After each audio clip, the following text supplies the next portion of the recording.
There comes a moment in life when the mirror stops lying. When you look at your reflection and realize the enemy you've been fighting was never out there.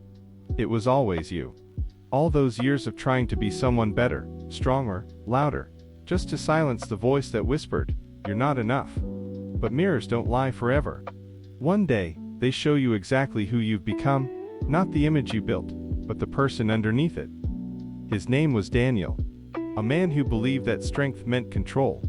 He thought that success was about never showing weakness, never letting the mask slip. So, he built an armor, made of achievements, jokes, and perfect smiles. People admired him, envied him even. But no one truly knew him. Every morning, as he looked in that mirror, he adjusted his mask like a soldier tightening his armor before battle. And deep inside he was terrified that one crack, one small failure, would reveal everything he tried to hide.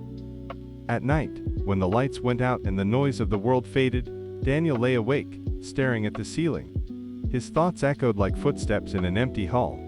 "Who am I trying to impress?" he whispered to the darkness. He thought he wanted admiration, but what he really craved was peace. A quiet mind, a place inside himself that didn't demand perfection, just to feel worthy of love. Then life hit him. Not like a thunderstorm, sudden and loud, but like a tide slowly erasing everything from the shore. He lost his job, the phone stopped ringing. Friends, once close, drifted away, each carrying a small piece of his confidence. And the woman he loved, she looked him in the eyes and said, "You never let anyone see the real you." He laughed at first, but inside, something broke. The armor that had once protected him now felt unbearably heavy. And for the first time in his life, Daniel stood still, with nothing left to prove. The days that followed were quiet.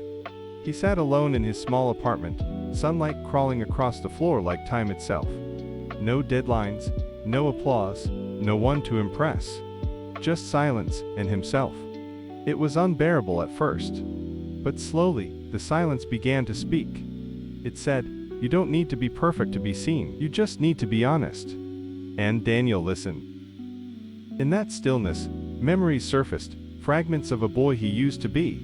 A boy who once dreamed without fear. A boy who wanted to be loved just for existing. Daniel realized that the ego he had been fighting all his life wasn't evil. It was that boy, scared, unheard, desperate to be noticed. He didn't need to destroy it. He needed to embrace it, to say, "I see you. I know why you tried so hard, but you're safe now." And in that moment, something inside him softened. Days turned into weeks. Daniel began walking again, not toward success, but toward peace. He noticed the sky, the wind, the small details he had ignored for years. And somehow, the world seemed lighter. He realized that true strength isn't born from dominance, it's born from understanding. From making peace with the parts of yourself you once tried to silence. He started rebuilding his life. Not from pride, but from presence. He reached out to old friends, apologized to those he had hurt, and learned to listen, without defending himself. He worked again, but this time not for validation, for meaning. Each morning felt like a quiet conversation with life, "Teach me how to be real." And somehow, the more authentic he became, the more doors opened. Life has a way of rewarding truth. He still had his ego, that voice that once shouted, now whispered. But it no longer ruled him. It became a spark, a gentle fire inside, pushing him to grow, not to prove. He realized that ego, when understood, isn't your enemy. It's your compass, it just needs guidance. You don't kill it, you teach it how to serve you. And Daniel smiled, not out of pride, but gratitude. One morning, he stood before his mirror again. The same light, the same reflection, but this time, no fear. He looked at himself, really looked, and whispered, "I see you." And for the first time in years, that reflection smiled back, not perfectly, but peacefully. Because real strength isn't in denial. It's in presence. In the courage to face yourself, fully, gently, honestly. So when life asks you who you are, don't rush to answer. Take a breath, look within, and remember. Acceptance isn't the end of your journey. It's the beginning.